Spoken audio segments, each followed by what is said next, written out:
we have these frameworks in L&D that are very prescribed, right? And we've become more learner-centered, which I think is great. But we serve more than just our end audience, right? Like we also have stakeholders and SMEs that are involved. And we also have our overall organization, if you're full-time, or our clients, if you're freelance, right? And those people are important too. They're our audience too. And we so quickly forget about the metrics that are tied to what they need and what.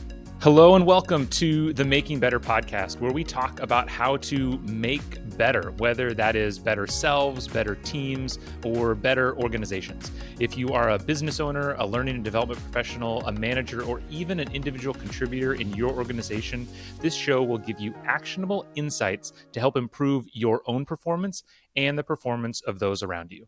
Our guest today is none other than Dr. Heidi Kirby. Based in Cleveland, Ohio, Heidi is co-founder of Useful Stuff, which you can find at getusefulstuff.com, and host of the Block podcast, which stands for Building, Learning, and Organizational Culture. She got her start as a college English professor and has since worked as an instructional designer for NASA and an L&D leader in the tech industry.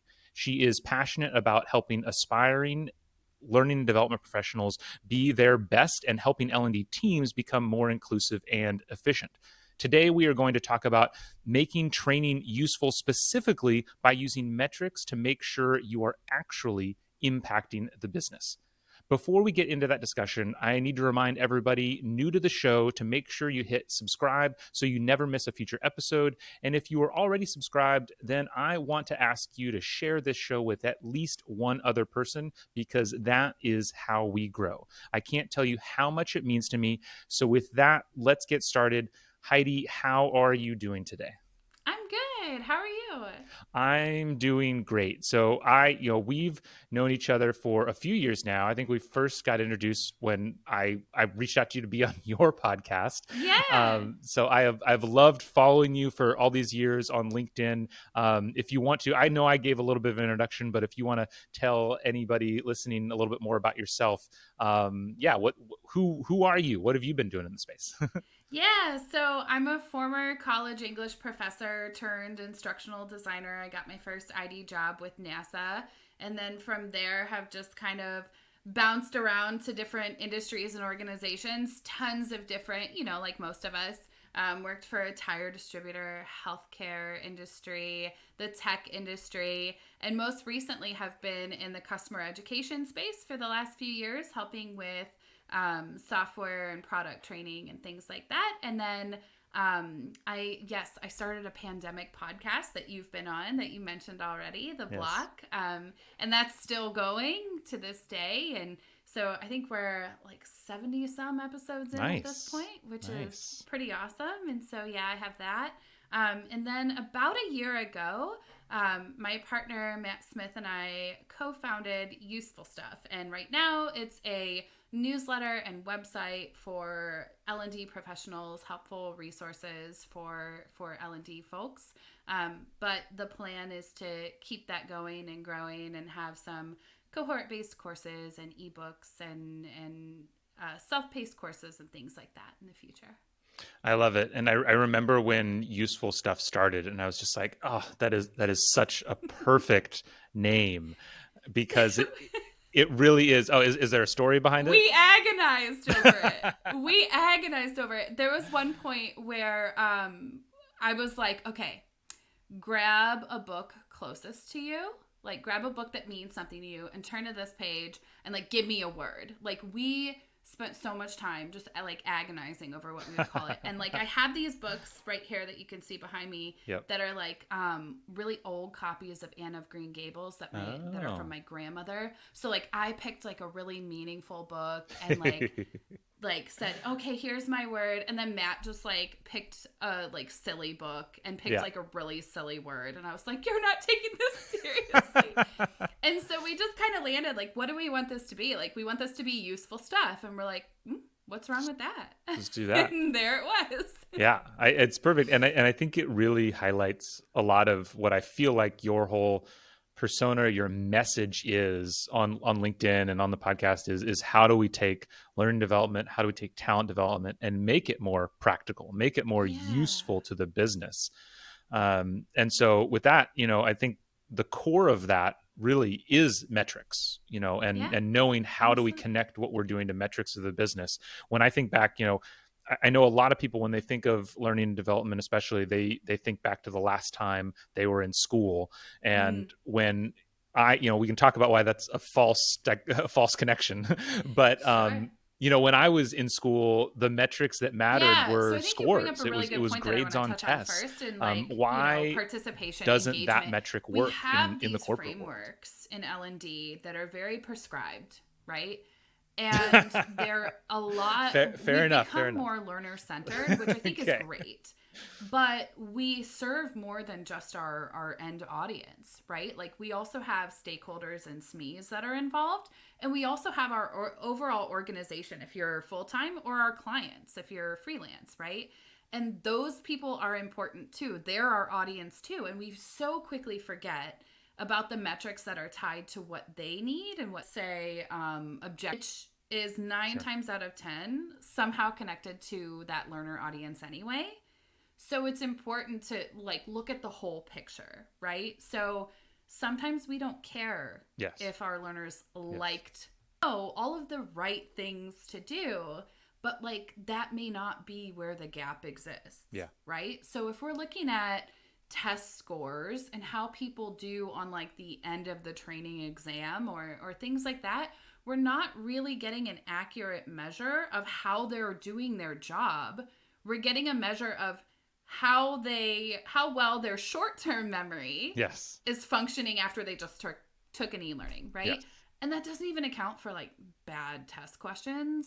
We don't even have to go down that rabbit Oh hole my goodness. of Yeah, that's bad. what year was such and such founded. That doesn't help anyone, Yeah. right? So you've got these measures that don't really accurately accomplish what you're trying to accomplish. If the goal of something is we want to increase sales, that's where we need to start the journey and the search for those metrics. Yeah.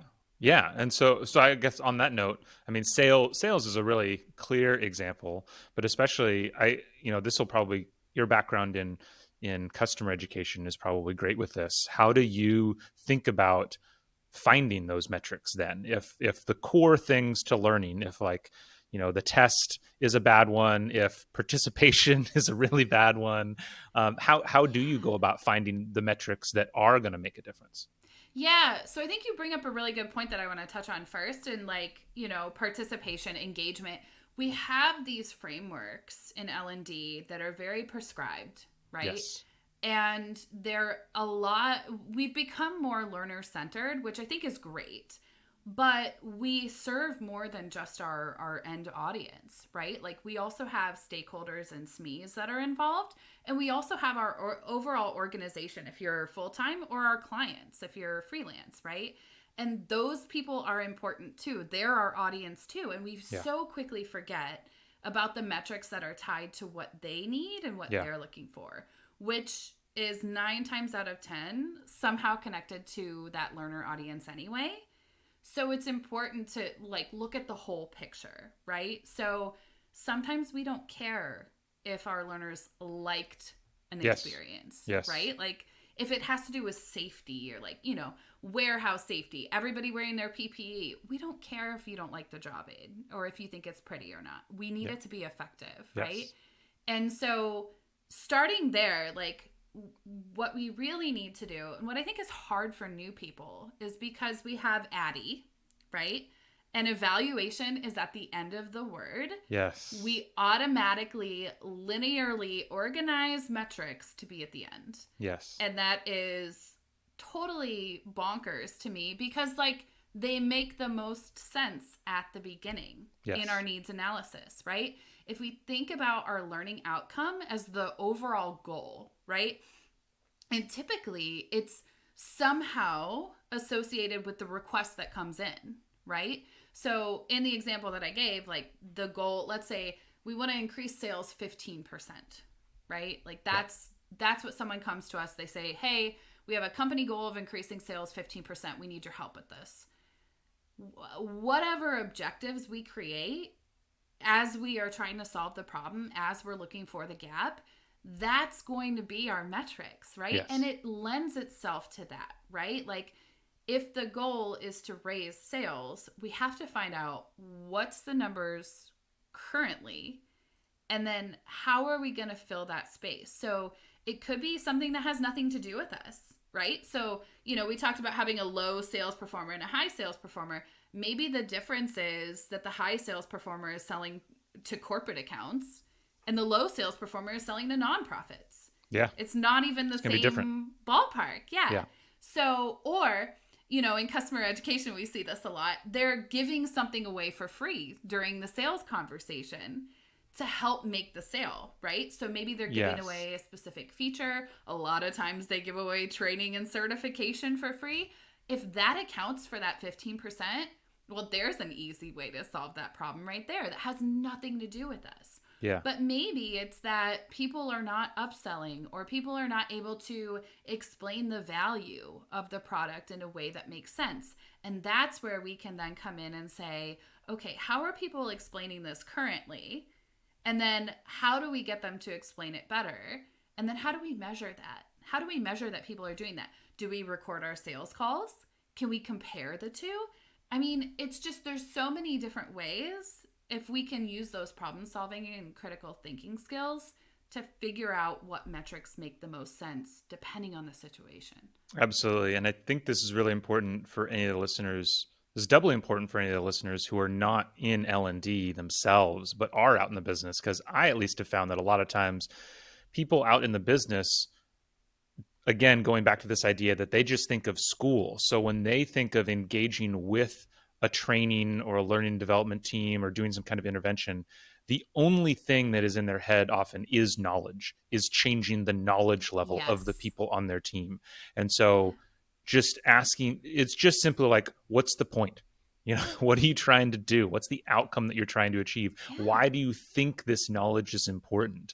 I guess, how often have you in your career, or have you worked with the people, had to navigate that discussion of, how do you get the subject matter expert past that knowledge thinking into the why does this matter thinking? What's the outcome thinking? It's almost every time, right? Because we're in this unique space where, like you said, people have enough knowledge of what we do to be dangerous almost, right? Like, they've had some experience with education or training, so they think they know something about it. Unlike, something very technical or, like finance. I'm never going to pretend I know anything about accounting for business. I've done my taxes, but I'm not doing corporate taxes. Or like web development. But people have opinions about training and education because they have an experience. Yeah. And so every time we walk into a room with a stakeholder or SME, we have that, whatever those biases are, whatever those good or bad experiences are, those things that we have to kind of get past, especially when someone has like an idea of like e-learning and they're like, well, we need an e-learning on such and such, right? Yeah. And so we have to like move past, those biases. We have to build a relationship with those people and ask the right questions to get to what you're saying, like the why. Why does this information matter? Why is it important? What are we trying to accomplish here? I love everything you just said, because it really, honestly, for the first time, connected in my mind something that, like when I'm training new managers, one of the things that I say is that when you get a new person on your team, for better or worse, when you first start your relationship, you are the worst manager they have ever had.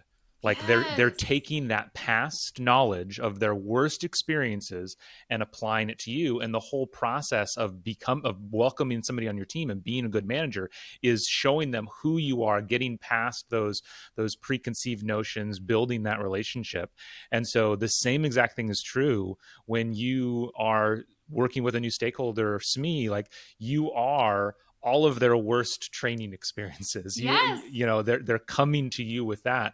And there's such an opportunity there of like, let's just sit down and talk about, hey, this is, what have you experienced before? This is what I've done before. This is how we like to think Yeah. about it at this company. I don't know of anybody that ever really takes the time to have those kinds of conversations. Yeah, well, because and even if they do, sometimes it can seem like interrogation Sure. too, right? Like Sure. doing a proper needs analysis, there's a lot of questions to ask. And I've Mm-hmm. actually found in my dissertation research where I talked to instructional designers about their experience, the strangest like anomaly in my research was two people telling the exact same story of how they tried to ask questions in a needs analysis but didn't really have a relationship with the SMEs and didn't really have Yeah. the rapport or didn't really give enough context as to why they were asking all these questions. Yeah. And the person got so defensive. And these are like two people who've never Yeah. met each other telling me the same story, that the person that they were working with got so defensive that they asked for them to be taken off the project. Wow. And in both cases, the person was. And so I thought that that was wild that I found that in my research is like, to get the data that we need, we have to collaborate with people. We can't just be number crunchers. We have to have conversations and like find out where the data is living, which also requires collaborating with other people in other departments and Yeah. you know across the organization. Yeah, it can sound really like an interrogation, when you're doing it. And especially because the root of all this, Yeah, the reason always comes back to there is a performance gap somewhere. for sure. And it's, and so it can sound like those questions, you're like, they're always going to turn to like, like, you're a bad manager for letting this happen, or you're not doing something, or, Sure. Yeah. which is not what you're trying to do. But if you Yeah. don't have a relationship, that's how it's going to come off. Of course. Even if it's an opportunity, right? Like, we Yeah. don't always have to solve problems. It could just be, hey, we don't really offer anything for our new leaders and we're growing and it's about time that we start doing that. Yeah. It can still seem like, well, why are you asking me all these questions about our leaders? Yeah. One other thing that you mentioned that I wanted to pick up on too is, first there's the identifying the problem, and then there's measuring the current state, like getting the numbers. And that's kind of a challenge in and of itself very often, isn't it? It is. It is. But a lot of times, if you figure out why the person is bringing to you this request, there's usually some hidden metric in there where they got the information from, even if it's just anecdotal, right? Even if it's just, well, I had 3 managers last week tell me that they can't get their guys off the phone when they're supposed to be working on the floor. And so we're having a really bad problem with like people using their phones too much and, this, that. So, we just need people to be paying more attention. And so, it's a matter of, okay, well, how do you know this? And where is this coming from? Sometimes it's, well, we have really bad leadership scores according to our employee engagement survey. There's a metric right there, right? Okay, well, we've got this employee engagement score that's telling us this. We've got the current state. This is what we're going to go back and measure when all is said and done, right?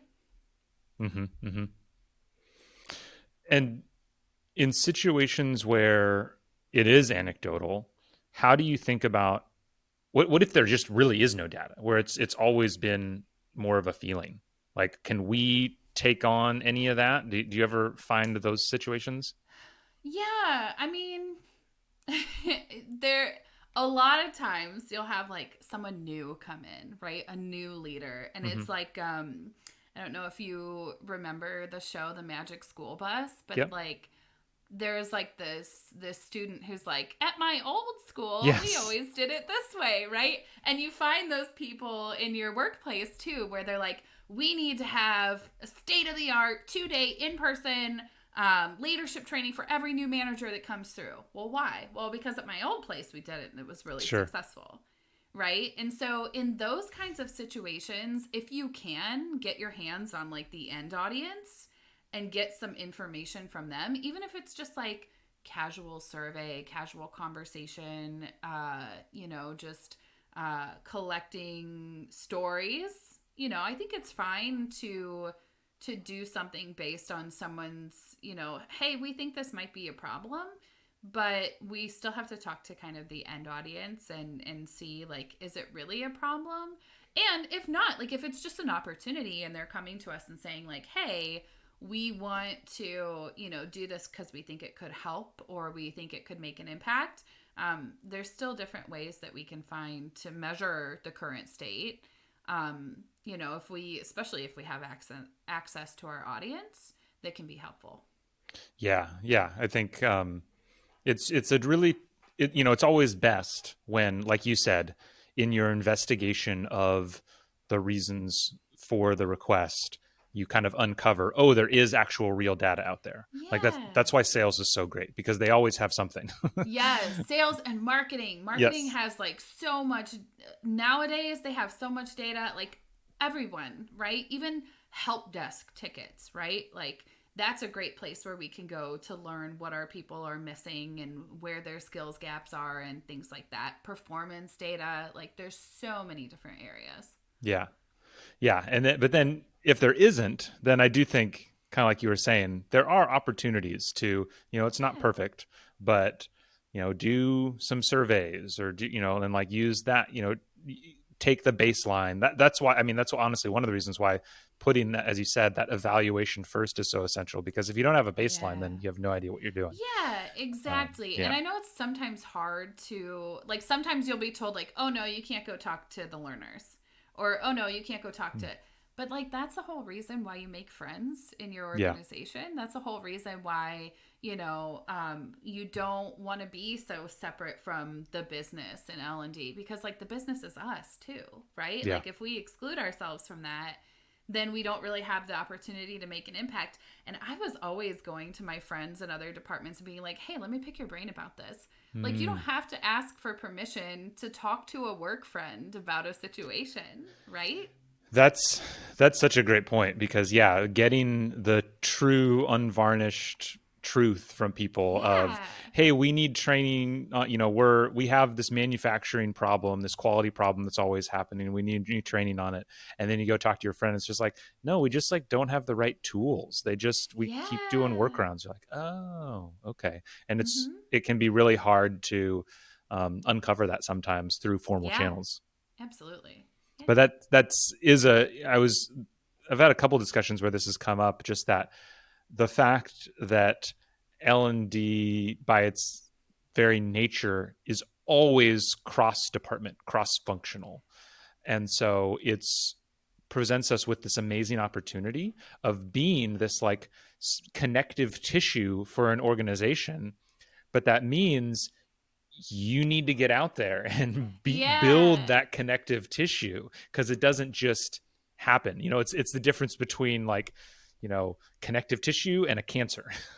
If you don't have Yeah. those relationships, then you're like a cancer coming in and like attacking and interrogating and, have this, Yeah, or even just making the wrong thing all the time, yeah, yeah, right? Like you're yeah. just not meeting the needs, and eventually the people in your organization, and I've seen and heard of this happen a ton.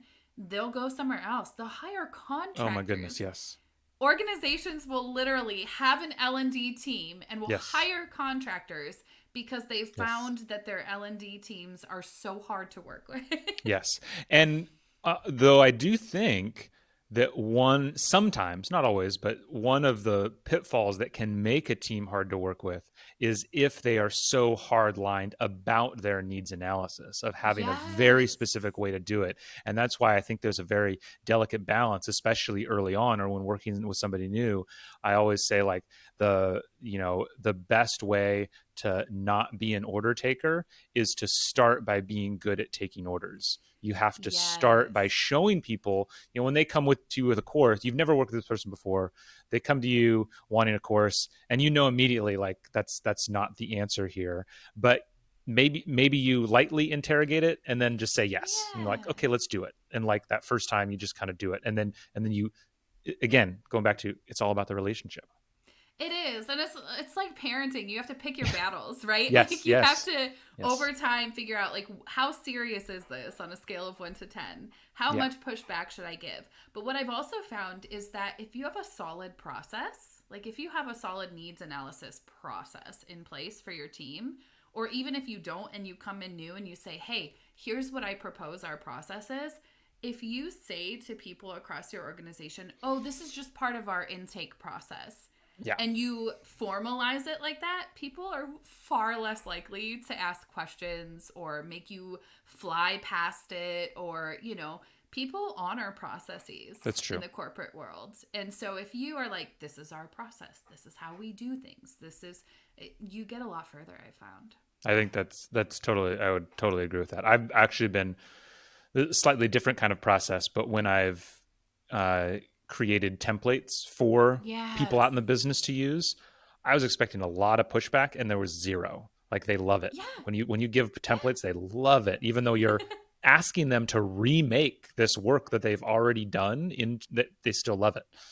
Yeah, because you're giving clear expectations, right? Yeah. You're setting very clear, like, here's what the information I need to help you. And people like that because it's useful. Yeah.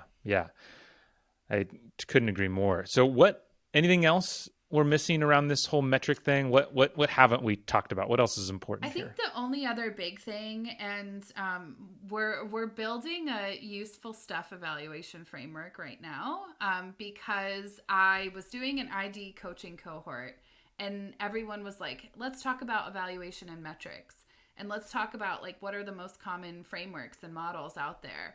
And I went back through all of my stuff from my PhD program in instructional design, and I was like, man, not only are a lot of these pretty archaic, but they're not designed for a very modern workplace where we have a million different options of how we can present information and do learning projects.